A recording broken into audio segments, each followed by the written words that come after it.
ICQ Podcast episode 280, Remote Control Rig.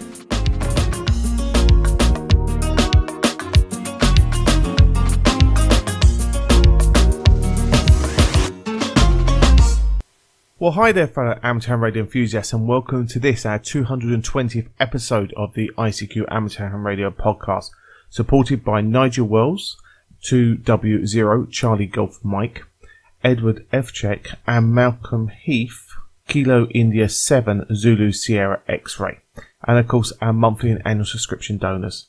In this episode, Martin MRB is joined by Leslie Golf 0 Charlie India Bravo, Matthew Mike 0 November Julia X-Ray, and Bill November 3 Julia India X-Ray to discuss the latest amateur radio news. Myself, Colin M6BOY, rounds up the news in brief, and this episode's feature is a feature on remote control of your amateur radio rig. Well, I am really deeply humbled and touched by the continued support from you guys of helping us pay our way and keeping the show advert free. And this episode, we start off by thanking Edward F. Check for his one-off donation. We'd also like to thank Nigel Wells, Callsign 2W0 Charlie Golf Mike. And he said he discovered the ICQ podcast about 2 years ago, and since then he's looked forward to the show and listened to every episode since then. So Nigel, many thanks for your one-off donation, and I appreciate you helping us out and keeping us advert free. Malcolm Heath set up a subscription donor. Malcolm is Kilo India 7 Zulu Sierra X-Ray, and his lovely message was, love the podcast. He's a new ham in the US, and the podcast has been really helpful to him. Learned a lot along the way.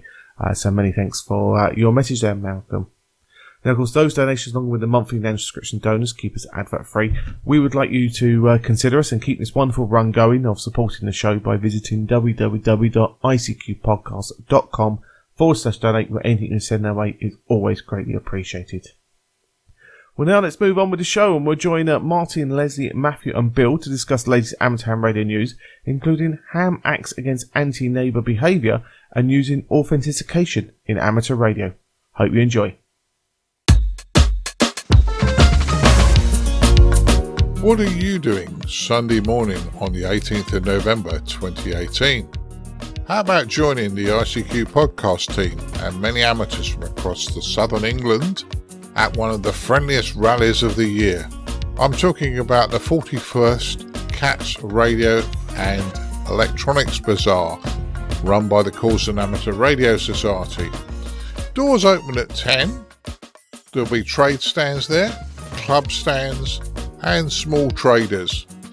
Special interest groups will be there to talk to and find out more what's going on. The car parking's free.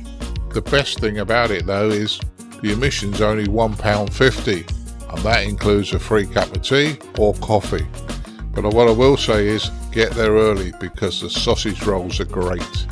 If you need any more information, please contact Mr. Andy Bryars, G0CIB, on 0772 986 6600, and we look forward to seeing you there.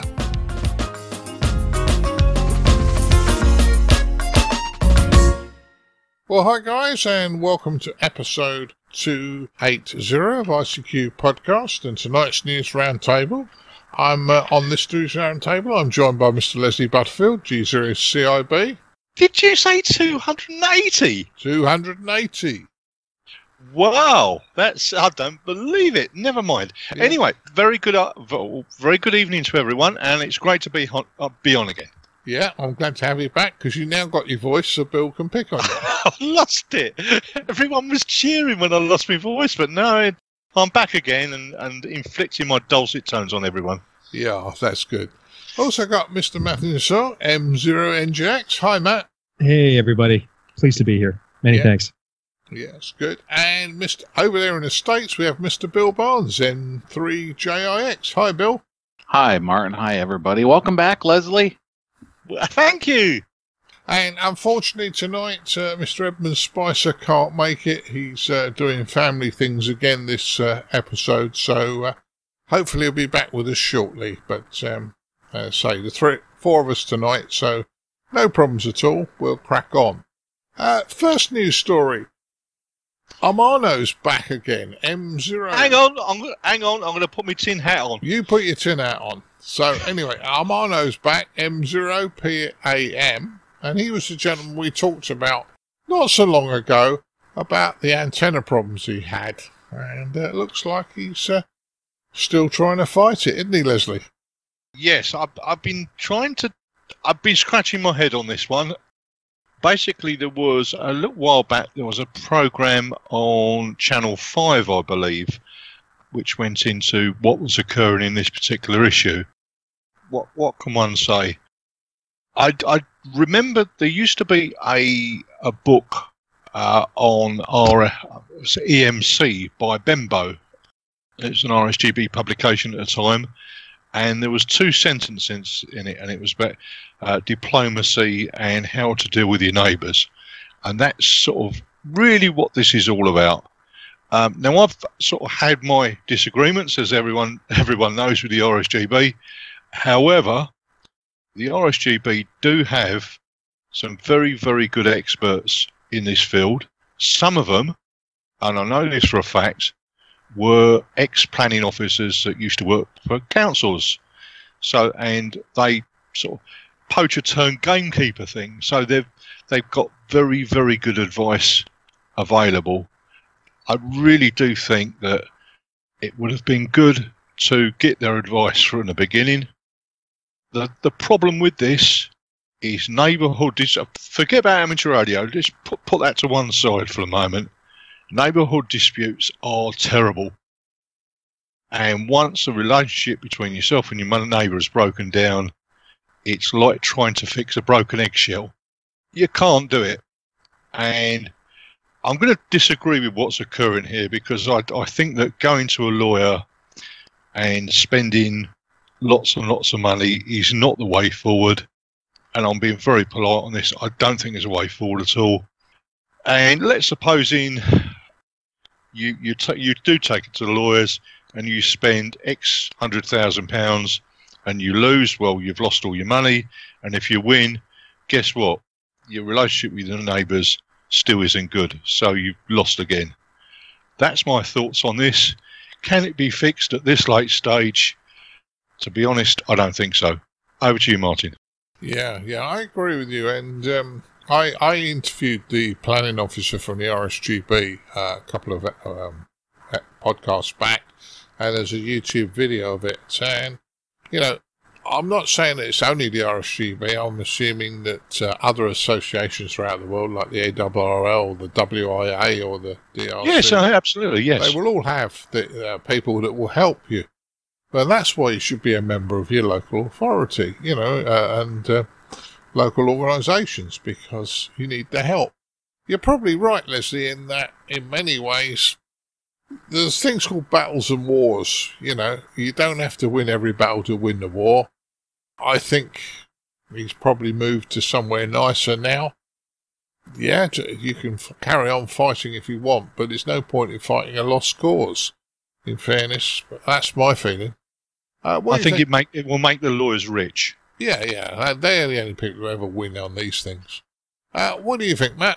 Yeah, well, the name of Armando Martins has been around in the news circles for 3 or 4 or 5 years now, and I think we've all seen the articles. I think we've recorded a couple of podcasts about his issues locally and what's going on, because it is sort of a dark kind of nightmare scenario for anyone who, in our hobby, that maybe has sort of large mast. And to be honest, he had a huge 30-foot mast with a beautiful beam. It looked gorgeous, I have to say. I do envy him. And I think I can sympathize somewhat with Armando's position, in that he feels, or he has been, overridden maybe in some of his ways that he's engaged with the planning council or the planning permissions officer and his neighbors and so forth. And I think the latest chapter in the story, which is it seems to be a fund that has been set up online that people can contribute to help his funding of this legal process, or this legal battle ongoing, to try to rectify or get rectitude for maybe some of the slights and the wrongs that some of the local councils have done against him. I mean, there may be an issue here. There may well be a legal issue about his rights were overruled unfairly in some elements. And I don't know the details. I'm not going to say yes or no. Correct. But I so the thing is that, and I think I agree with Leslie that, we're in a hobby which, yes, we are entitled. We do an exam. We are entitled to have a radio, and we, work within our confines of everyone's own QTH. Your size of your plot. You may have covenants on your apartment building to prevent external antennas and all sorts of things that get in the way of our enjoyment. But we try to accommodate, right? We try to find consensus, I hope, between our personal circumstances. That's the word that this rings around. It's consensus. That's very, very important. Yeah, and there are ways and means to fight every battle, right? And you say you want to win the war by enjoying your hobby with the least amount of challenge against yourself, but also impacting others, right? Because we all, certainly in the UK, we live very close to each other, right? Yes. We're limited to 400 watts for a reason, that kind of. So it's unfortunate that we can still hear the story ongoing in maybe a different town in a different city with Armando over the years. I don't wish this on anybody, either Armando or any of us, in the radio hobby, or, as a neighbor. If we were the neighbor of a different hobby, suppose somebody wanted to, make concrete in the backyard, and, it was over the fence from our side where we had a nice green patio and a nice swimming pool, we would feel aggrieved in some way, even if they had a right to do it. Maybe they're sculptors or something. So it's about consensus, working within your space. I mean, I'd love personally to have a 30-foot mast and a beam on 40 meters and all the kit up there. I'd love to, but there is a way to get that, which is you save and you ask your wife nicely. You go to planning permission. You go. This is an investment in the hobby and in the neighborhood. You have to recognize that. So I think there's elements of truth in both sides of the story, but I do feel that consensus and a softly approach would have helped, and using the best resources like the RSGB's planning, the planning permissions team, and all that kind of stuff. So I think, it's maybe too late to offer consolement, but I've dealt with council officials, and sometimes you have an idea of what you want to achieve, and they've got their should we say the rules they go by, and we reach a consensus, and sometimes I've got to rein in some of my ideas, but we sort of reach a compromise, and this is what you do. You duck and dive a bit, and you understand their point of view. Once you understand their point of view, then you can sort of try and get what you want. And that's the way I've always approached these things. Like I said, sometimes I've had to rein things in on what I think I can do, and I don't see a problem with that. It's just the nature of what we're dealing with. Yeah, consensus is the word, and I think that's very, very important. Consensus, diplomacy, and getting on with people. And it doesn't really matter what hobby it is. That's the way to do things, in my view. Go on. Certainly is, mate. Certainly is. Now, we've left Bill out in the cold a little bit on this one, which is a bit of a shame, Bill. I know it's a UK story, but you must have thoughts on this, because you guys have problems with antenna restrictions in the States, even though some of yours are a bit more liberal than ours, I would suggest. Yeah, in general, I think the antenna restrictions, guidelines, processes, procedures is easier here than over there.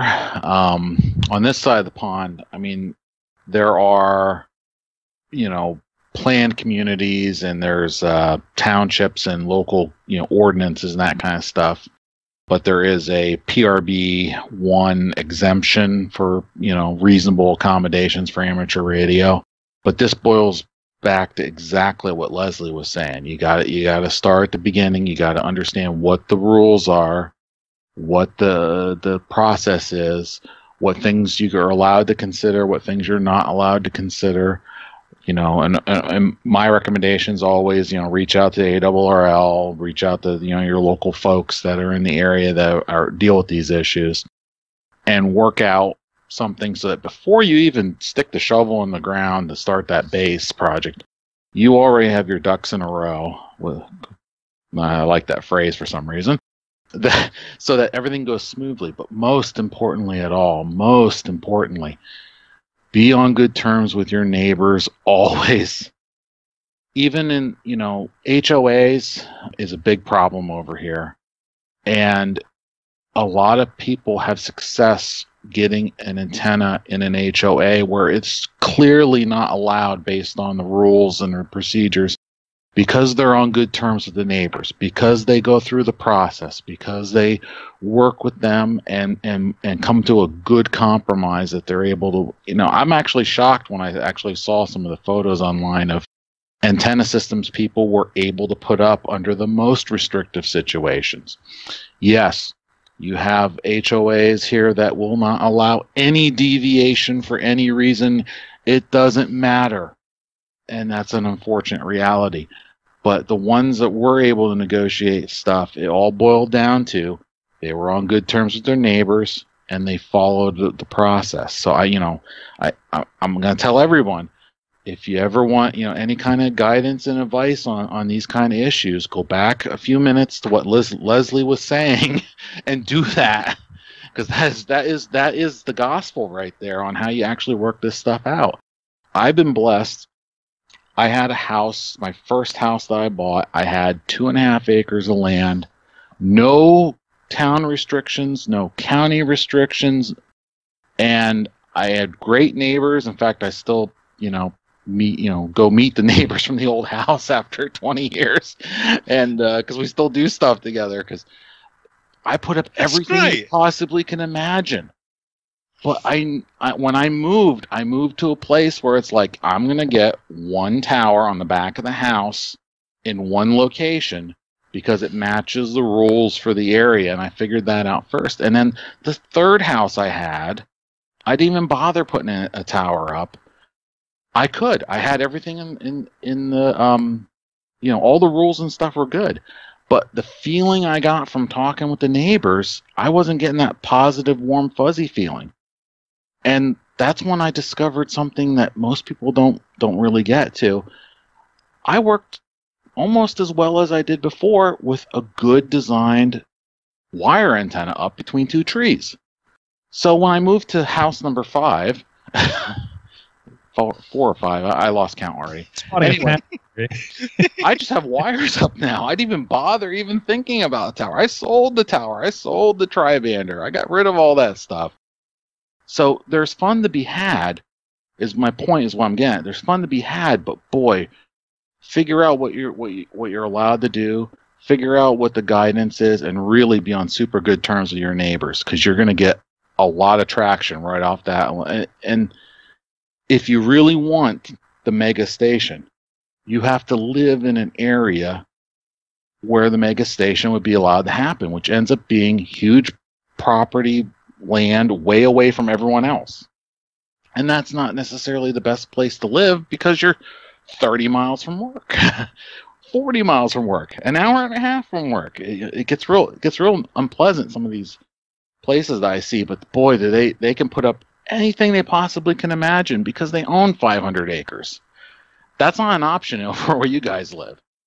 No, we live in shoeboxes with high density buildings. It's like, what do you do? Yeah. Well, I think in we've gone a little way off topic, or quite a long way off topic. But the important thing I think here is that for those of you who may be considering doing some of this stuff, be polite to your neighbours, involve them, chat to them, be honest. And I think you have to communicate. So that's where we're coming from. And Armando, I think the only people who are going to win on your case, unfortunately now, are the lawyers. By charging an exorbitant fee, they're the only people going to win. Moving on to our next story. LED lighting can disrupt radio communications. Well, we kind of knew that anyway, didn't we? But we knew that. We knew that. We knew that. Yeah, we did that. It was a bit strange. But the Dutch Amateur Radio Society, Vernon, and Electra magazine have been doing quite a bit of work on this, and some interesting documentation here. Do you want to go first, Matt? Well, what can I say? I haven't experienced it directly myself. I have actually been looking at my house and the bulbs in it. They're all regular halogen ones and thinking about swapping over to LEDs and saving the world and saving some money and the electricity and so forth. And then I read articles like this. I think, well, hang on a minute. Would I be making my own home environment worse because of the unchecked and badly designed LEDs and compact flash bulbs and all that kind of stuff going on? I don't need to bring that in my house. I should stop. So it was really kind of an interesting read to see. I mean, I know it's not a new thing. I know that we are forevermore getting a spectrum which is covered by PLT transmission lines. Steady on, Leslie. I'm sorry I mentioned the word PLT, but I'll quickly move on to other things. Microwave ovens or plasma TVs or whatever it is.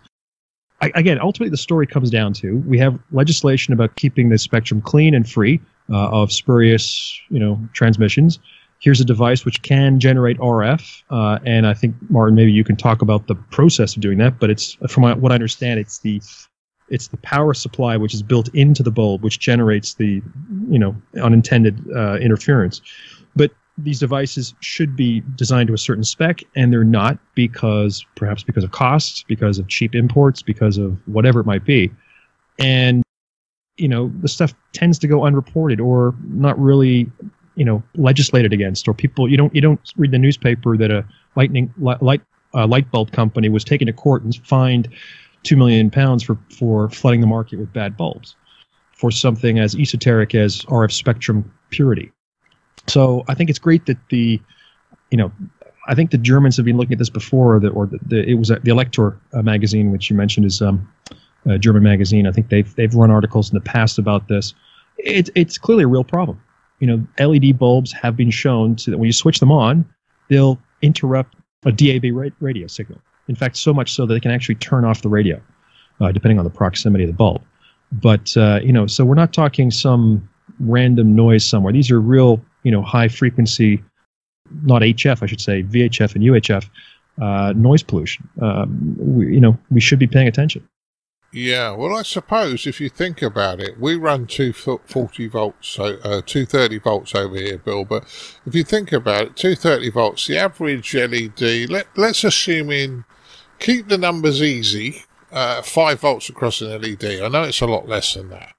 But for 5 volts across an LED, 230, you'd have to have, coming on 23, 46 LEDs in there to put it across the mains at 5 volts drop across each of them. So obviously you don't put that many LEDs in. They put some form of switch mode power supply in. And you're right, that's what's happening in the base.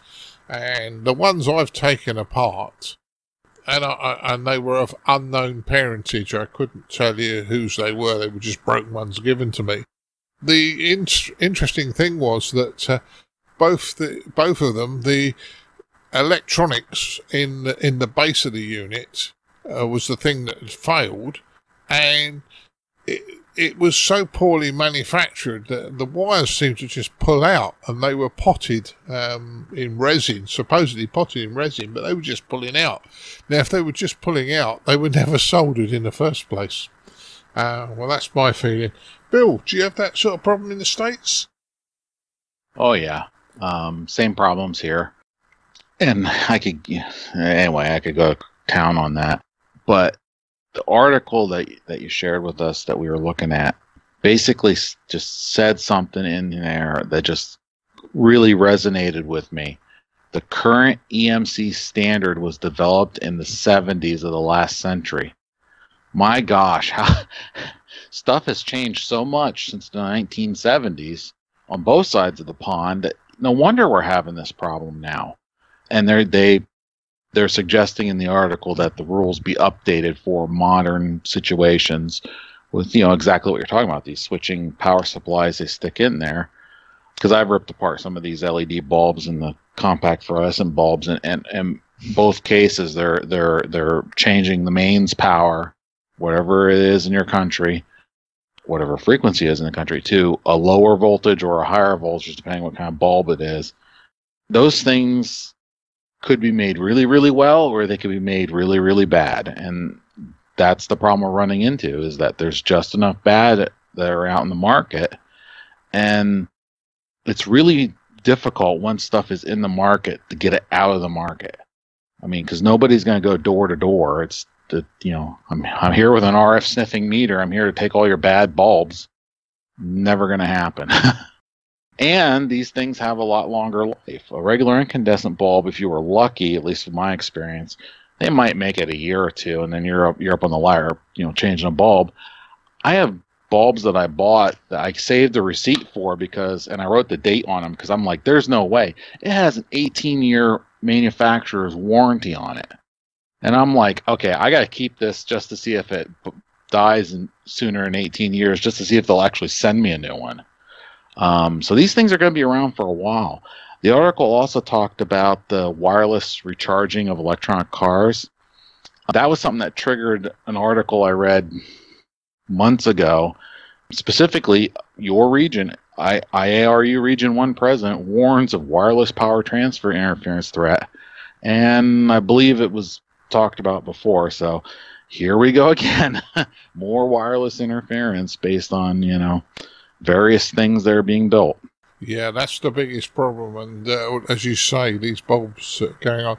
I think the problem is, though, Bill, is that the price of LED bulbs these days is coming down because the general public don't want to pay probably what they would cost to make, and they don't care that they last like 10 times longer. They're not prepared to pay 10 times the price of an old-fashioned light bulb.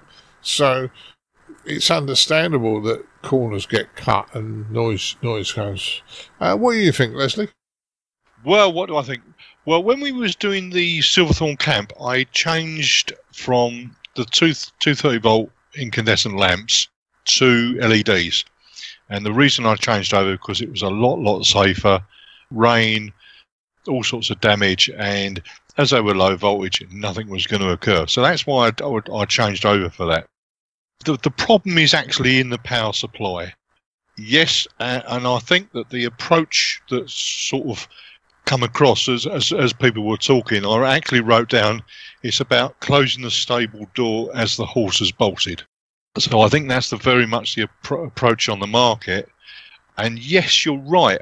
This was brought up by the president of the IARU, a chap called Don Beatty, and I think this has been looked at in quite some detail. So it's not something that's hidden. It's well known, and that these equipment should not be on the market. It's as simple as that. Yeah. Well, as I say, unfortunately, we are still in the hands of the legislators to try and sort this one. But hopefully they'll get it sorted soon, Leslie. Right, moving on. A follow-up story from something we run a little while ago. License to supply radio transmitting equipment. Now, this is in New Zealand when they decided to ban the import of certain two-way radios. Now they're suggesting that you can have a license to import them. Do you want to go first on this one, Bill? Not really. I've been waiting for that one for a while. The New Zealand regulator has some forms that you can fill out if you want to import radios that are only to be used on the amateur bands, even for resale. It sounds like it works. You can actually do this if you're just buying them overseas and just for yourself even. I think it's good that they're doing that. I think it removes a lot of confusion. This is a pretty standard process, I would assume, in a lot of countries. And it's good that someone's actually taking a look at this and making sure that there's at least even though you have to fill out a form, there's an exemption for amateur radio use on a lot of this equipment because it was designed for amateur radio use. Yeah, so I think it's good and it clarifies it a bit. Matt, what's your thoughts? Yeah, well, again, it's positive action, proactivity from a government agency to try and fix a problem that they see about spurious transmissions and stuff, which is great. I mean, the way they're doing it, I guess, is they have to make sure that they don't just totally shut out everybody who wants to use these rigs. So they've allowed people who have amateur license to import them and so forth. They have to register, as you said, to bring the equipment into the country. They then have to show, as importers and suppliers in New Zealand, that they have to share their monthly returns. That is the bill of sales and the flow of these products, I guess, to show what they're doing with them. But interesting, couple of points for me, I guess. One is that the article or the description of this prohibition that they talk about on the New Zealand Spectrum Management website does actually go out to specifically name Baofeng, Pufeng, and Wuchan radios as typical of the type of issues, a type of radios that they want to prevent. I think that's a little bit unbiased. Oh, not certainly, a little bit biased, I should say, not unbiased, and a little bit of maybe a slight dig at the import market. And the other thing that is not clear to me is, could an individual who wants to import an amateur equipment import into the country that they purchase overseas? So as an example, I bought my radio as an Elecraft from California many years ago, and I imported it. There was no native supply in the UK at the time, and I went through customs and all that kind of stuff, and I had a radio that I could use. Now, actually thinking about it while reading the article, I'm not exactly sure if I can transmit or not outside the amateur bands, because I've never actually tried it. I've never gone down just below 40 meters and hit the PTT button to see if the rig will transmit. But if it does, then it's a device which falls under this kind of requirement that it's not physically locked to the amateur bands, and therefore could transmit in the 31 meter tropical band, shortwave radio or something.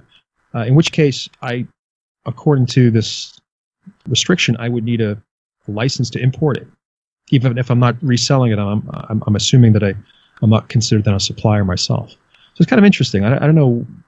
Maybe we'll get some clarification on that for our New Zealand listeners, or maybe they can share it with us in a comment on the ICQPodcast website. Yeah, I think this is going to be for big importers, Matt, and not individuals, in fairness. But at least I think that they're now taking the brakes off, because about 6 weeks ago it was thou shalt not never ever be allowed in our country. Now the brakes are off, and they're going to a sensible option. Don't you think, Yeah. Leslie? Well, I have to declare an interest here, because I actually have an Ofcom supplier's license, which I applied for about a year back for little projects I'm working on. And actually, it's fairly easy. All you've got to do is that the supplier of the radio equipment must ensure, he's responsible for ensuring that it complies and is operating on the correct frequencies it is supposed to do, according to the license. It's not really an issue. It's just making sure it's working as it should do properly. The problem is that these radios can work on all sorts of frequencies, and they're extremely flexible, which is good, but there's a flip side to that as well. So I think this is a sensible approach, and I really don't see a problem. I agree with you on that one. I think sense is starting to prevail there. And yeah, as I say, as long as you behave yourself and they don't fall into hands of people that don't know what the radio can do, or they're not just buying them straight out of the box and using them on any frequency that they feel like, it's a good thing. Moving on, using authentication in amateur radio. Now, we had a quick chat about this. Yeah, quick chat indeed. Yes, yeah, it was, wasn't it? I got a bit off of my high horse on this one. I can't see how this can work. At the moment, if you have a digital radio, i.e. D-Star, you put your call sign in the radio to be able to work through it. Fusion, you have to put your call sign in the radio. And DMR, you have a number that you get allocated if you want to go through the repeaters. And so when you key up, your call sign is transmitted, or your ID number is transmitted along with your audio. However, and I had this, if I was a naughty boy and I put Leslie's call sign in my radio, they would all think it was Leslie. So I can't see how this is going to work, unless you have something like a MAC address, or like a MAC address on an internet card that is locked to an individual. But then when you sell the radio, you'd have to inform somebody, and therefore there'd have to be a massive database somewhere. And quite honestly, I think it's too much work. I don't think they'd ever do it, would they, Leslie? I don't think so either. It's just not really amateur radio, is it? When it's you using authentication, have I got this wrong? Or Please tell me. No, I don't think you got it wrong. Matt, I mean, we're not allowed to send encrypted data, are we? So... Right. Yeah. And to be honest, I'm a little at sea about what exactly the issues are here. I mean, from what you were talking, so I don't use DMR and stuff. I'm just an HF guy, a nice, simple guy, trying to learn CW in my quiet little corner of my world. And, there's all this innovation and design and complexity and digital modes all buzzing around my head. But so excuse me if I sound like the novice in the room. Well, I am. There you go. But from what you talked about in DMR, putting in codes and so forth, that's kind of locking the radio so you don't engage and transmit something, or rather when you do transmit, it's traceable in some way. That seems to be kind of what, correct me if I'm wrong, right? You're either locking the radio to stop the transmission, or you're being very explicit as to who had generated that transmission, up to the point where it's actually your call sign and not Leslie's call sign. Am I right? Yeah. Part of the setup procedure is you put your call sign into the radio so that it transmits it along with right. your voice. So the message itself is not encrypted, and that extra tag, that piece of information, your call sign, I presume, is not encrypted. It's maybe digitized in a particular mode, but can be decoded by anyone who receives that signal. And it's that tag alongside your message which validates or authenticates in some way or enables that communication to happen, right? Yeah. Right. So from what I can see, the idea of having an algorithm that creates an extra level of, let's say, of sophistication in the tag which is sent with a message. So you send your message, but you have this authentication hash key. This, I think Bill probably knows the right word for it, but so that when that message is transmitted, the hashtag which generates it really was me that sent it. Now that hashtag itself isn't encrypted in a sense that anyone who could listen to the message could receive that hashtag. What they would do with it, though, how they would benefit from that information, I guess that's an open question. I didn't quite get as far into the article that was attached to the story here about authentication methods to explain why, but it doesn't seem to me that we are creating encryption. We are simply creating a more sophisticated tag, not just a simple, M1 MRB kind of thing, to accompany the unencrypted message so that the recipient or the repeater knows it's a genuine transmission. So it's a sophisticated lock mechanism. Yeah, I think the idea kind of is to stop abusers of repeater systems. So if you could identify a radio regardless of who was using it, and you were able to, in the commercial market, if I lose a radio, I can stun it. Yeah, I send a stun code to it, and effectively it stops working. Sometimes when you have people on repeaters that are keying it up or abuse, bad language, all those sort of things, if you knew who they were and you were able to stun it, but then somebody becomes the police, and I don't like that idea either. What do you think, Bill? You're bigger into security than we are. Yeah, that's why I laugh, because I spent way too much time reading this one. The rule, I'm quoting some stuff from the article here, just as, thoughts to give everyone an idea what we're talking about. The rules for amateur radio forbid the hiding of messages, i.e. encryption. However, modern encryption technology makes authentication possible without encryption.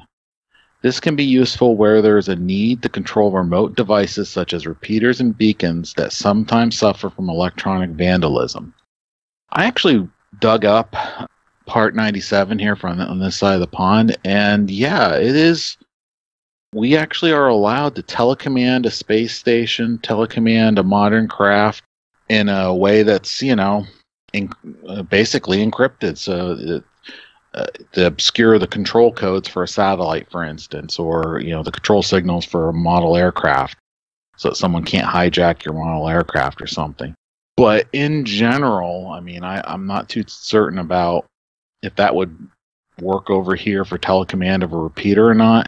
couple articles I was reading on here from various websites made it sound like, yes, we're allowed to do this to control repeaters, but I'm not exactly seeing how that exactly glues together. The specific thing that these guys came up with, very interesting.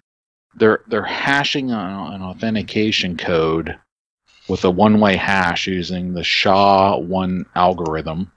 So basically, it takes whatever it is, the authentication code to start with, one way encodes it. I always say the word encrypt when I describe this, but in this context, I'm going to use the word encode so I can try to make the seem okay in my mind, because my mind is not getting over this part. Because you cannot take this SHA-1 output, 160-bit output, and get the other number back. So you don't know what the source number is. But the idea being that they have here in the article was timestamp. You can see the timestamp. Message, you can decode the message. Digest is part of the where you are in the command chain. May or may not be able to see that. And then the keyed hash will be like your authenticator for the saying that, yep, this command came from me, definitely do this. It seems like an awful lot of work.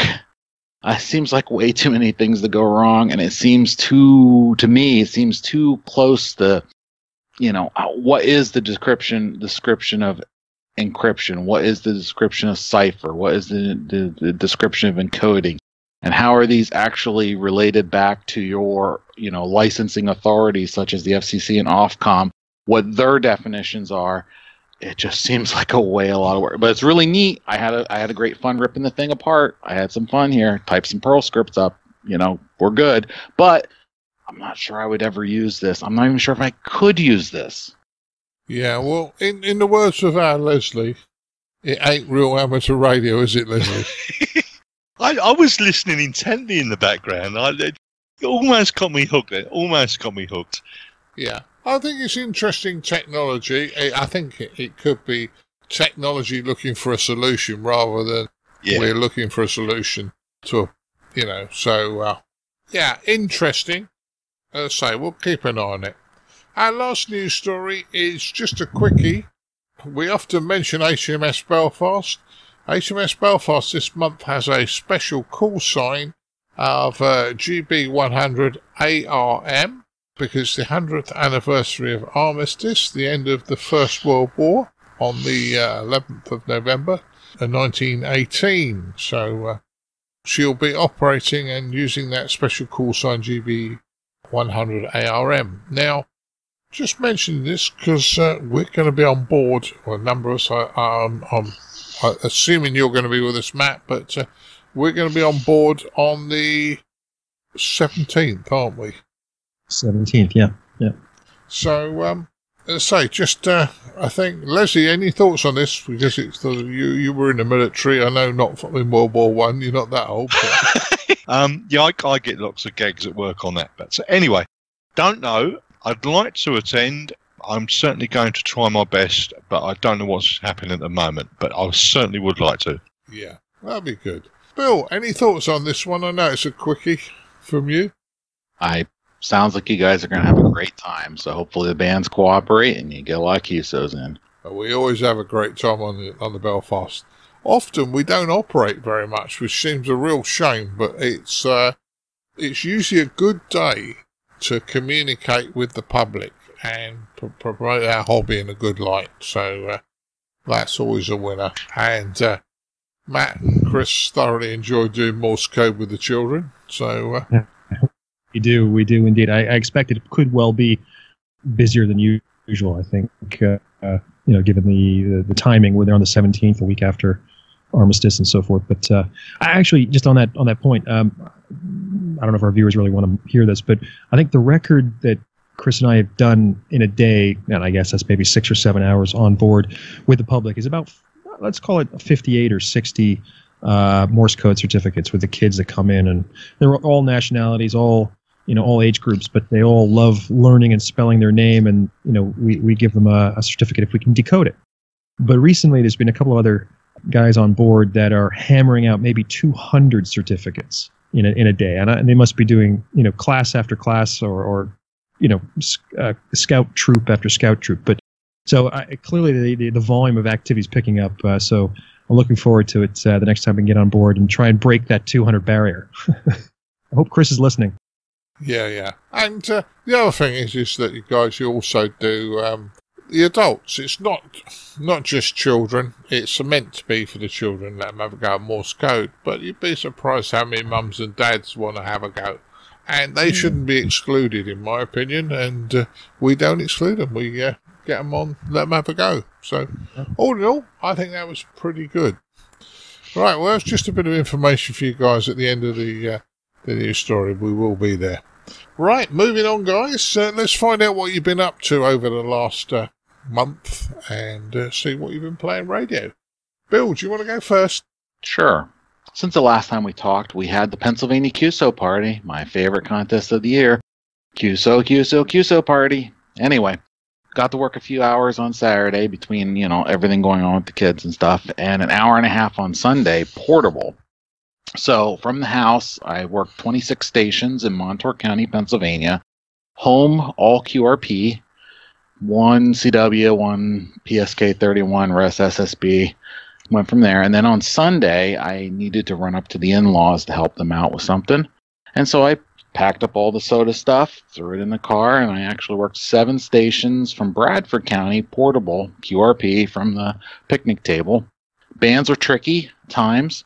40 meters is what I would call long, and I do that in air quotes, long, which is normally what I want. I want DX, but not good for the QSO party. And 80 meters was, I put in air quotes, short. So I had the other opposite problem. It's like, okay, this year I did do a little bit better on the Bradford County portable. I, ran the antenna lower to the ground, about 12 foot off the ground, and that definitely worked a little bit better on 80 meters. Great fun was had by all. Personal pet peeve I want to share with people. I get asked for advice, and then you give advice, and then they go do something different, as if you never even talk to you. Well, I asked for advice. I asked Colin for advice on the home Wi-Fi. I'm like, Colin, teenagers, craziness, Wi-Fi, problems. He told me what to get. I got it. I got it all hooked up, and lo and behold, I am in the 2.4 gigahertz wasteland of nowhere, Pennsylvania. I have 24 neighborhood access points that my house can pick up. No wonder I'm having no wireless problems until now. And of course, the stuff I bought's high quality, well managed, because Colin always steers you in the right direction. And, turn the power all the way up. Let's go.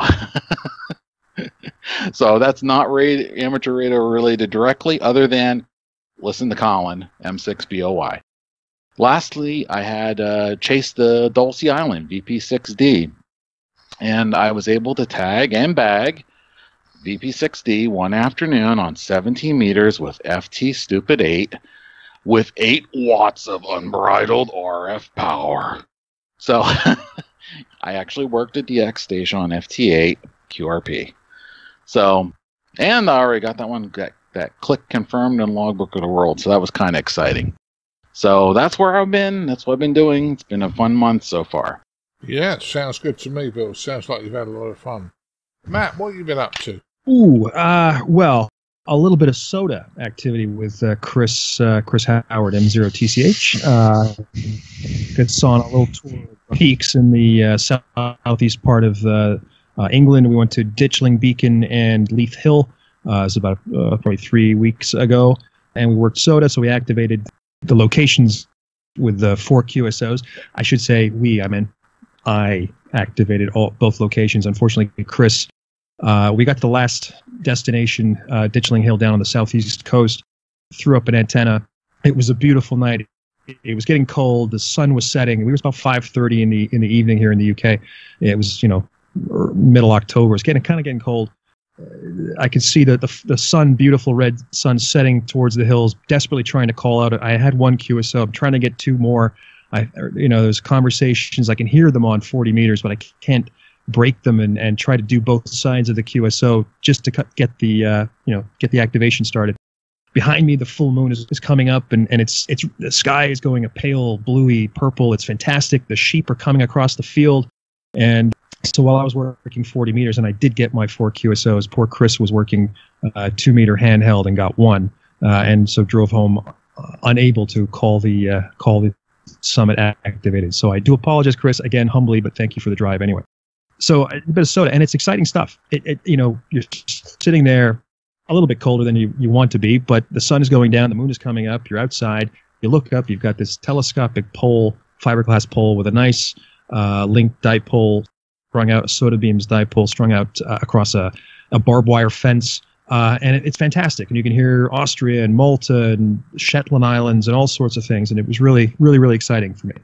What else have I been up to? So I think we maybe was on the Belfast before or after the last recording before this one. I'm not sure, but we were on the Belfast together not too long ago. Looking forward to doing it again on the 17th of November. Power meters. Now, Martin, you did a talk on the podcast about bird meters. I guess it wasn't the last podcast. It was probably 278, I think. And that got me interested because I don't have a power meter. I don't have a station meter. When I feel ashamed, but everything I do is 10 watts QRP, and I run off a little battery, and I don't really need to think about it. But since I've kind of stepped into a bit more permanent use of VHF radios and UHF with a Kenwood mobile I have here across my desk, and a little collinear that I've put up permanently in the backyard, I do want to sort of see what my radio is producing and to check SWR on the antenna. Is water getting in? Is thing changing, and so forth? So I started thinking about power meters, and so the bird meter article caught my attention. And I have to say, guys, they're a little bit pricey. They're not exactly affordable for kind of what they are. They're kind of lumpy, right?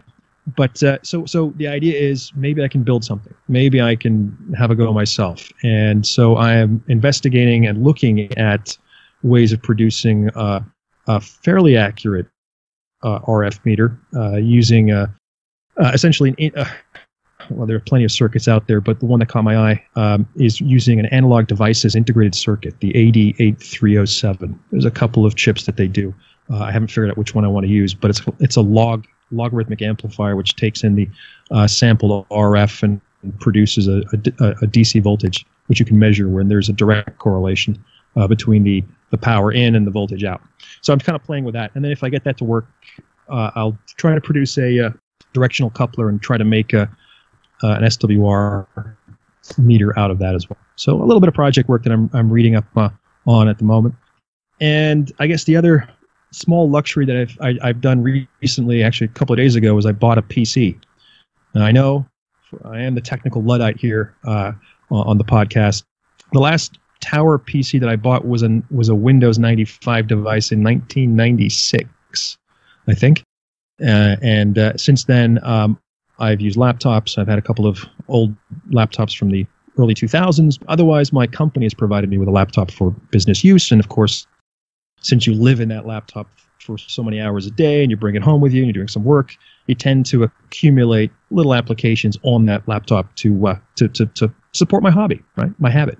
But this laptop is due for replacement, and that means all those CW trainers and dip trace, my PCB design software of choice, all that's got to come off, and I've got to kind of get a new laptop, and rather than reinvest it and kind of slip it under the corporate policy, I decided to get a simple PC. So I'm building that in the corner of the shack, which means I'll have the internet, by my elbow, which will be fantastic, and it might even enable me to do something like FT8.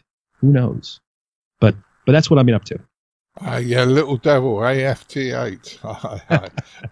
I'm sorry if I got you looking at power meters, Matt, but they're interesting, and I think the bird meters are worth the money. They are commercial grade stuff that a lot of us amateurs have managed to buy.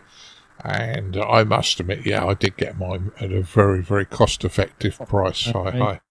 You're right. They do have a very slick approach because it's modular, right? You can pull out the plug and you can get the frequency range that you want and the power level that you want, and it's a pretty intuitive forward and reverse power mechanism. It's very nice. I understand why it works, but to get into them, and you've got to buy a slug for VHF and one for UHF, and then if you want to do them properly, you would like have, say, a 100-watt slug for forward power, and then because you expect maybe less than 10 watts reflected, you buy a 10-watt plug for the reverse power, so you can get a much more sensitive, meter scale reading and all that kind of stuff. If you want to do it properly, the slugs add up. So, Leslie, what have you been up to? Oh, what have I been up to? Well, I've been doing a couple of things. First of all, maintenance of equipment. I've still got plenty of handhelds on my bench the other day, being put together and being made sure they were okay. Also managed to go on eBay and obtain a G3LIV modem. So I'm going to start playing with this data stuff that's everyone starting talking about. Like I said, I got it at a very good price, and it's very, very well put together. Very, very good quality indeed. But I thought, you know what? Let's just start playing. See what this game's all about. And the other thing I did is I visited a good friend of mine that I haven't seen for years, a guy in Darlington called John Deemer, G4SJY, and I popped down there and we had a good day playing amateur radio. Sounds like you've enjoyed yourself, mate. So that's all good news. Well, I've actually been extremely busy, and I'm going to be very quick because I'm conscious of time. I did go and visit a fellow amateur with Neil, another one of our club members. We went down to see Steve, G1MPW, and Steve was operating in the CQ Worldwide, and I spent an hour operating on CQ Worldwide contest. I'm not a contester, but I spent an hour and had a bit of fun. I think I worked about 10 or 12 countries so in that hour, so a bit of fun. And he's put the log in, that's all good. Another thing I did, I fixed my 2-meter halo. It had an SWR of something like 8 to 1. Until I took it down and put the wire wool on the joints and cleaned all the rust and corrosion off it. And it's now back at a very, very sensible, I think about 1.2 to 1. So I'm happy enough with that. I have managed to put up an HF aerial at home.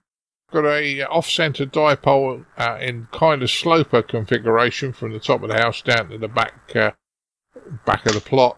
And first station I heard, believe it or not, was a station about a mile away from me, working another station. And I thought, oh well, at least I'm getting something. And then realised he was working a guy in Scotland on the Isle of Hoy. So London to the Isle of Hoy, I called the guy and had my first contact with Scotland on this new antenna. Haven't done much more. Did work Belarus this afternoon on it as well. So, but I've been more playing with other things. Have also did a radio talk last week. I did a talk for the Crystal Palace Club on network radio. I know you guys would probably say it's not real radio, but that was well received. I did that. But the other thing I've been playing with is my Kenwood. I have a Kenwood TS590 at the moment, and she is able to be connected via the internet, so you can PC control it. And I had the PC controller running and Kenwood's VoIP system. Took a bit of setting up because the instructions are not necessarily have all the information. You've really got to fathom it out yourself. And Ken would say that the software's available, they're not necessarily supporting it. So you know, you've got to do the work yourself. But now have my Kenwood that is accessible from pretty much anywhere in the world, which means, Bill, a certain M6 may be able to come across the internet to my house and use my transceiver to go on the air. So you may work it, Bill. One would hope. Yeah. And also, just quick comment, big fan of the off-fed center dipole, or as I call them, the Wyndham antenna. Yeah. Big fan. Yeah. Well, this one I put up works 40 meters up to 6, from 40 to 6, and the only band it won't tune up on is 12 meters. So I thought, well, okay, that's fair enough. I've got a fairly small plot, so I was quite happy with that. So all in all, looks like we've all been very, very busy. So I'd like to thank each and every one of you for joining us tonight. So it's great fun as always. I'd like to thank Mr. Leslie Butterfield G0CIB. Thank you, Martin, and it's good to be back again. It's good to have you back, and I'm sure Bill's enjoyed your company. I'd like to thank Mr. Matthew Nassau, M0NGX. It's always a pleasure, and I'm glad that Leslie's glad that he's back again. Yeah. Well, if he wasn't glad, we'd have trouble, wouldn't we?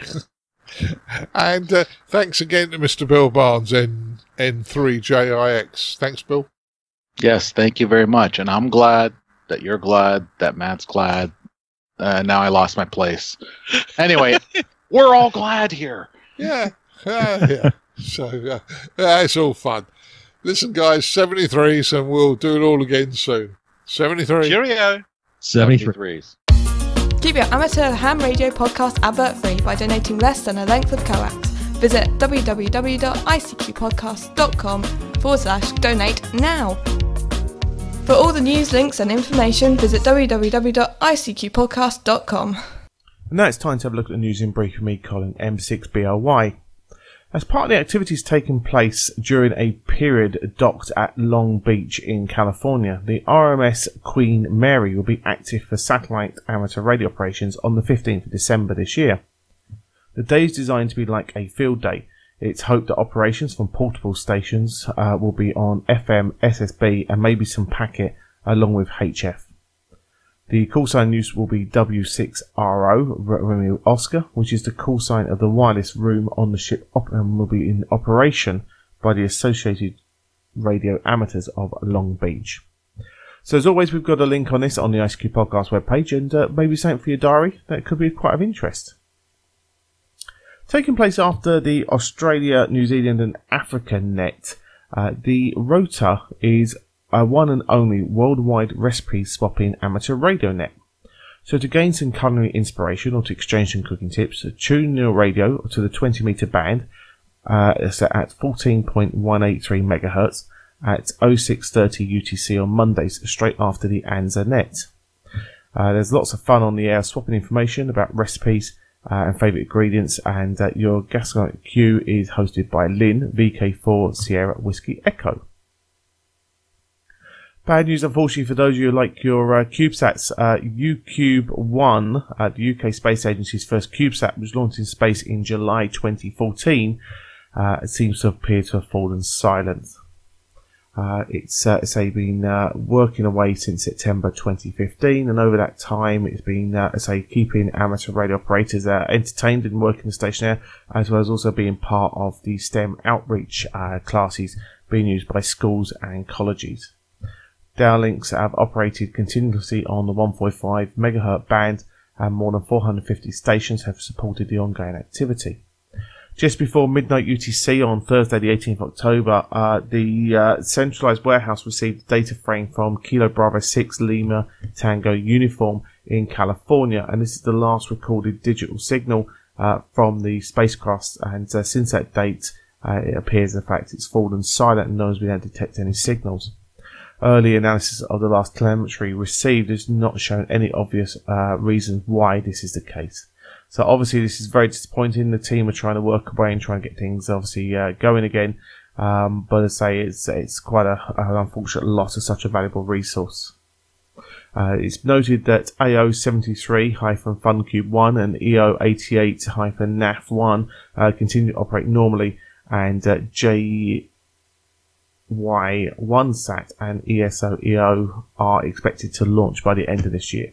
So unfortunate news there on the satellite front. But as I say, if you do end up hearing UCube1 and it does come up on your your receptions, let the guys know, and we've got a link into the ICQ podcast page where you can get in contact with them and let them know that satellite if it comes back on the stream. Well, now we head over to our features episode, which is a feature on remote controlling your amateur radio rig. I hope you enjoy.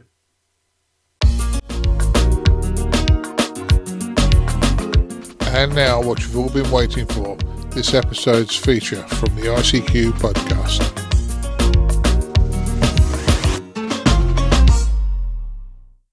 Hi guys, for this episode I wanted to talk about remote rig control. This feature requires some computer and networking knowledge, and unfortunately I can't do it without that. If you don't understand or you don't feel comfortable in reconfiguring your network, then why not ask one of the youngsters at your club to give you a hand? You may also ask somebody who's not an amateur but good with computers to help you. You never know. That person may be interested enough to get involved in their hobby after they've helped you. Things you will need, though, is a radio that can be computer controlled. Now, lots of the modern radios coming on the market today do have this feature built into them in one shape or another, so don't be put off. Some of the older radios may very well have. This feature of controlling your radio via a computer has been around a long time. So what am I talking about? Well, I'm talking about a rig with CAT control. Now, CAT stands for Computer Aided Transceiver. Now, what that means is that you connect your transceiver to your computer and you have your big display come up, and obviously you can get to a lot of the functions that are buried in menus become much more accessible on the screen. And effectively what your computer does is send information to the computer on a cable that does the same functionality as you pushing the buttons on the front of the radio. So, what do you need to control your radio? Well, you need some form of control software. And there are many, many types out there. Some are chargeable, some are free. Equally, you have to make up your own mind on this. And there are far too many to mention, really, but I'll have a quick go at a few. Ham Radio Deluxe has been around a long time, and lots of people know about it. It's a very, very good piece of software. Does a lot more than control your rig. It's a full suite of applications, but it's chargeable. There's another application, TXR Manager. Looks very, very good. And once again, certainly you have to pay for it, but there's lots of functionality in there that you might very much get excited about. For those of you who do digital modes, you probably know about FL Digi, but a sister program for that is FL Rig. And FL Rig allows you to control remotely a rig and play with it as you would if you were sitting in front of it. But don't forget, a lot of manufacturers these days have software that they've written specifically to do a lot of this with their own radios. For argument's sake, my Yaesu FT450D, and I know a lot of you know it's been around a long time, but that has a computer-aided connection and software that Yaesu supply. My Kenwood TS590S, and it's not the SG model, the S, the earlier model, also has software available to allow me to control that across the internet or across my network. So, let's start off the easy way. If you just want to connect your computer to your radio to give you easier access to some of the menus and bits and pieces, what do I need to do? Well, you need to have a rig that obviously is CAT controllable, as I said. You'll normally connect to your rig either by a serial cable, which is the old-fashioned way of doing it, or a USB cable. Now, USB cables are nice because you just plug them in, you don't have to do too much with them. And if you haven't got a serial cable on your PC, your new PC, but the radio has a serial, you can get serial to USB converters, and they will do the transferring for you. You obviously need some form of software to control your radio, and we talked earlier about the various software. Now, while this is very useful and makes easy access to sub-menus, it may not give you many more functions. Sometimes the software will give you more functions than there was on the original radio, but it's worth a look. To move up to a more remote configurable installation involves a little bit more work on your part. It involves some networking knowledge and eventually connection to the internet. But let's assuming that we only want to connect to our rig when we're at home, but we want to connect it remotely.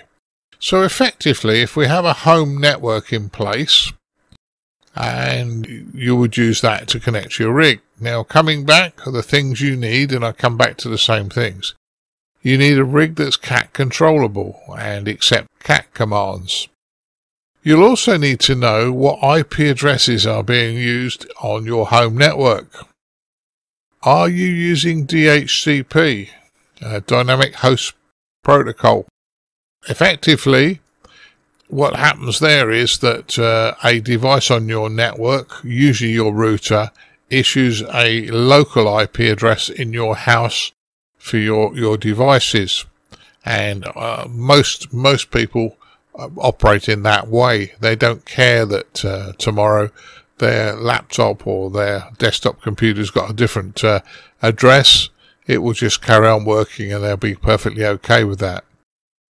If you are going to do this, you kind of also need to know what range of IP addresses are being issued. So often, if the router in this case is usually the device that issues the IP addresses, the Internet Protocol addresses, you will need to know how many IP addresses are being issued by your router.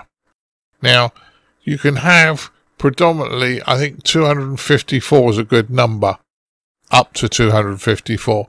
So for argument's sake, very rarely will a router issue all of 254 addresses as DHCP addresses. It might issue you 60 or 100, and that's configurable within your router. Now, what that means is that there are addresses that are not being issued at any time for anything, which is good news for us, because we need to connect a computer to our radio that we need to be able to find every time. We need to guarantee we can find it. So therefore, we need to give it a static Internet Protocol address on your network, one that doesn't change every time. So that then becomes very useful. So the host PC, or sometimes it's called a server, must have a static IP address within your house. And you'll also need interface cables to connect your PC to your rig. And I said these can be serial, they can be USB, or you may find you have to have two cables, depending on your configuration of the software you're using. The host software needs to be able to communicate with the remote device, so it needs to be able to communicate across your network to your local device. And if you wish to, say, use your transceiver while sitting out on the decking or outside on your property via wireless, you need some form of VoIP system.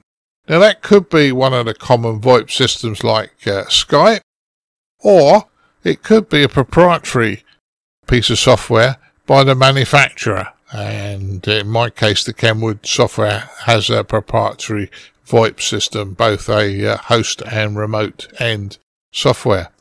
And also, guys, you're going to need time to configure the system, and that takes a little while. But I would suggest if you're going for the full Monty of a full remote control system, you want to do it in this order. Get it working initially, then get it working on your local home network before you start trying to go out to the real world. Okay, so what did I want? Well, I wanted to be able to connect to the internet from anywhere in the world and use my transceiver. Also, I thought it'd be nice if I can make my transceiver available to other family members that may or may not want to use the radio. And for argument's sake, Colin doesn't have an HF transceiver, but he has internet connection, so there's no reason why he has a license. He couldn't come and use my radio. So to allow that to happen, we need to do some various bits and pieces. Now, first thing you need to know is you really need a real IP address, which is like a static IP address on the internet. Your host machine in your network has a static IP address. You need your internet to have a static IP address. Now, most internet providers don't give you that option, and quite honestly, for 99.9% of the population, it don't really matter. It just works. You log in, you get issued an IP address at the time you log in, and you may or may not get the same one next time. However, for us, that is important we get the same one every time, because if you're the other side of the world, you need to be able to find your computer. So we need a static IP address. Now, you can normally contact your internet provider and they'll upgrade your account for a modest fee and give you a static IP address. If this is not possible, you can use something called dynamic DNS. There are various providers around that do that. Now, what that means is DNS is domain name services, and it's getting a little technical for those of you not interested in computers. But effectively, when you type www.google.co.uk for argument's sake, your browser you've typed that in hasn't got a clue what you've typed. That's your human interface. It then goes off and looks up on a big database server, a DNS server, which supplies back to your browser an address, an IP address, and then your browser talks to it on that IP address, all in the background. But these big databases exist. If your IP address changes and you're running dynamic DNS of some description, what happens is, as the IP address changes, it updates the big database for you very quickly, and it appears that you looks like you have a static IP address. Going on a bit further, you will need to know the login and full details of your router. So login and password will be needed because you will be making changes. You'll need to configure your control and VoIP software to communicate via ports in the TCP/IP stack. I say TCP/IP stack, what I mean is the protocol that you talk across the internet. And there are port numbers that software comes in on. Certain port numbers is identified by a port number, and the router decides what it's going to do with it based on that port number. You may also find the software uses TCP and UDP. Don't let that confuse you. If the manual says use UDP, you use UDP. If the manual says use TCP, you use TCP. The difference is that TCP expects to get an acknowledgement back. So when you send a request or information, it waits to get an information request back. Whereas UDP says, I sent it, you must have got it, so I'm going to carry on sending. So that's the difference. And the software that you're installing and the information will be in that software package. So that's why you really do need to read the manual. Because once you've done that, we then need to get back onto your router. And what happens is, for argument's sake, you get back onto your router and you say, when any information on this port number, let's say 2010 for argument's sake, any information coming in on 2010, route it to this computer, and you give it the information of the computer that's got your static IP address, your host machine. So as you come back in on your port 210, it says, it's a TCP packet on this port, and it goes off to your host computer, sends it automatically across your network. And the same with UDP. If it's a UDP packet, you send it across. You just set it up for that. Now, once that's all done, you obviously need to do some testing locally to make sure that everything is working okay. Now, I would suggest a couple of things here. Number one, set up a laptop next to the main host computer, but make sure it's on a different network. You can't be on your home network. So if you're running Wi-Fi, turn your phone into our access hotspot and connect to your phone just for a period of time, just to be able to make sure you're on a completely different network, so that you can fully test the full networking while sitting in front of two machines effectively. I'd suggest you run a dummy load on your transceiver while you're testing, and I'd also suggest that you test it fully and make sure that you keep the power down with your dummy load, because you don't want your dummy load running red hot in the back of your rig. Well, once that's all done, you can enjoy operating remotely, as I'm beginning to find out I can. At the moment, I'm able to switch the shack computer on and the rig. I can operate internally in the house, and I have operated with my laptop connected to a hotspot that allowed me to test out remote access.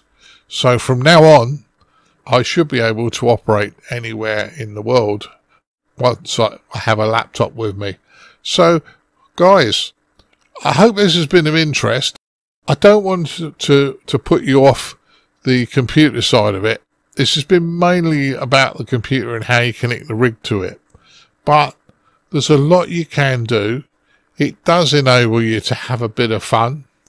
And technically, I suppose, there's no reason why, if you were away from home on holiday, if you were in a hospital for a few weeks because you've broken something, with a PC and a laptop, if it's set up, you could operate your HF rig from home.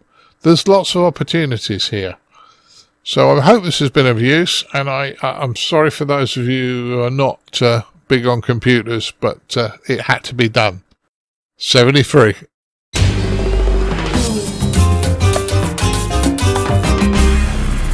The ICQ Amateur Ham Radio Podcast, serving the amateur ham radio community fortnightly since 2008. Well, thanks, Dad, for your feature there on remote control in your amateur radio rig. It's certainly a very interesting feature, and I'm sure something that a lot of our listeners will be able to get a potential project, maybe something as we approach the end of the year and holiday breaks, etc. Could be something interesting for people to have a go at. So thanks certainly for that feature. Well, hopefully they got something from it. I tried to make it as generic as possible, so it wasn't purely just about my radio. And unfortunately for those people that are not terribly computer or network literate, there was no other way of doing it. I did try and keep it as generic as possible for you. No problems. Well, we mentioned at the start of the show, thank you again to our donors. We've had such a wonderful run of generous donations that help keep the show advert free. And this episode is Nigel Wells, 2W0 Charlie Golf Mike, Malcolm Heath, Kilo India 7 Zulu Sierra X-Ray, and Edward F. Check. Thank you very much for keeping us advert free. We'd like you to consider us by visiting www.ICQPodcast.com/donate. Whereas we always say, anything you send our way is always greatly appreciated. Thanks as well to Leslie, Golf 0 Charlie India Bravo, Matthew, Mike 0 November Juliet X-Ray, and Bill November 3 Juliet India X-Ray for joining us on the round table. Thank you again, guys, for your participation out there. Now, next weekend, which it will be the 18th of November, amateur radio operators in the southeast of England have a chance to catch us at the Cat Bazaar, don't they, Father, in Callsign? They certainly do. And in fairness, guys, this is something that we really, really enjoy doing, and we have done for years. We've never been there specifically as the ICQ, although I did some interviews last year. But this is a lovely rally. It's cheap, which is always good in amateur radio terms. And I mean that entrance fee, not the event. You get a cup of tea or coffee with your entrance fee, which is £1.50. Come and talk to us. Well, the last time I spoke to the organisers about a week ago, there are in excess of 35 tables now, both club, traders, special interest, and a lot going on. So, well worth a visit if you live in South London. Oh, that's fantastic news, as I say. We'll be there, and we'd love for you to come along and say hi. And as I say, make sure you, as I say, let us know what you think of the show, etc. We're always appreciative of any feedback we certainly get. So feel free to come along and say mentioned, and just say hello. It'd be great to chat to you. Well, as I say, the last couple of things I should do, guys, is check us out on the YouTube channel, youtube.com/ICQPodcast. If you can subscribe there, guys, we really would appreciate it. And I think that just about wraps everything else up here, apart from the most important job you have to do every fortnight, which is to get chocolate biscuits ready for Mrs. B's cup of tea. I do it more than once a fortnight, Colin, but yeah, I'm going to make Mrs. B a lovely cup of tea when she comes in and have a bicky ready for her. It's a shame she's on shift patterns and I'm semi-retired now, but hey hum, hopefully I won't be semi-retired much longer. So get out there and find something, and it's looking positive. So I'll say 73. Good news there. 73 is all. Catch you in a fortnight's time. Look after yourself.